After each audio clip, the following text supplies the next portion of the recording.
Business கிளாஸில் போகிறேன்னா மகா பெரியவரும் தமிழும் போட்ட பிச்சை. நான் மீண்டும் கண்ணியத்தோடு சொல்கின்றேன், தமிழ்தான் என்னை வாழ வைக்கிறது, எங்கள் ஆண்டாள் தமிழ்தான் எங்களை வாழ வைக்கிறது. ஆனால் சில பேர் தமிழை வாழ வைப்பதாக சொல்றார்கள். ஆண்டாளை தொட்டான் முடிஞ்சு போச்சு கதை. புரிந்தவர்கள் புரிந்து கொள்ளுங்கள், புரியாதவர்கள் வீட்டில் போய் யோசியுங்கள். பாரத் மாதா கி. அவ்வளவுதான். இன்னும் ஆரம்பிக்கவே இல்லை ஆட்டம். அதுக்கு தான் இன்னைக்கு வெயிட் பண்ணி என்னை இறக்கிருக்கீங்க.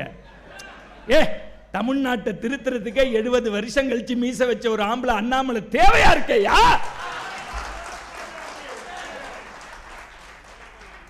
இப்பதான் எங்க அண்ணன் தமிழறிவு மணியன் வேற என்னை ஏத்தி விட்டு போயிருக்காரு. பிராமணர்கள் தைரியமாக இருக்க வேண்டும். நான் பெருமையோடு சொல்கின்றேன், தாம்பராஸ் கூட்டத்தில் பேசிவிட்டு என் வீட்டுக்கு போவதை விட வேலூரின் சிறைச்சாலைக்கு போவதில் பெருமை அடைவான் இந்த மணிகண்டன்.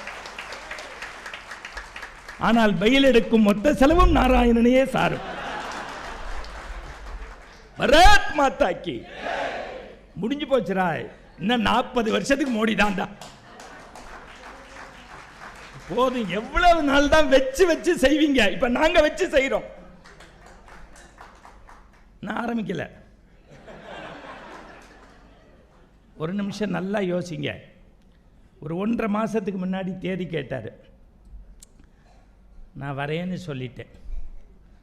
இந்த 1.5 மாதத்தில் நாராயணன் சாருக்கு பாராட்டு செய்யக்கூடாது. நீங்கள் மத்தியானம் வயிறாறு நம்ம வீட்டில் 2 கெஸ்ட்டுக்கு பதிலாக 3வது கெஸ்ட்டு வந்துட்டால் நம்மளால் முகம் சொல்லிக்கிறோமே, அத்தனை பேருக்கும் 1000க்கு மேற்பட்டவர்களுக்கு பரிமாறி போட்டாங்களே, அவங்களுக்கு ஒரு கைத்தட்டு கொடுங்க.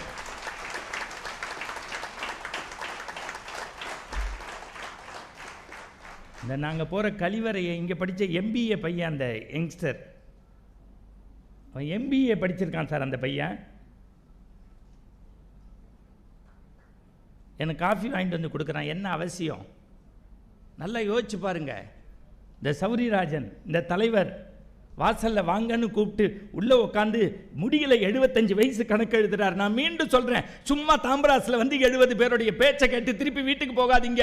முடிஞ்சவன் இந்த சங்கம் வளர்வதற்கு இருப்பவர்கள் அள்ளி கொடுங்கள், முடியாதவர்கள் கிள்ளி கொடுங்கள், அதுவும் முடியாதவர்கள் உடல் உழைப்பை கொடுங்கள், அதுவும் முடியாதவர்கள் நாராயணனை பற்றி தப்பு பேசாமல் போங்கள். 100 வருடம் சங்கம் நல்லா இருக்கும். என்ன நீங்க சொன்னதெல்லாம் சொல்லிட்டேனா?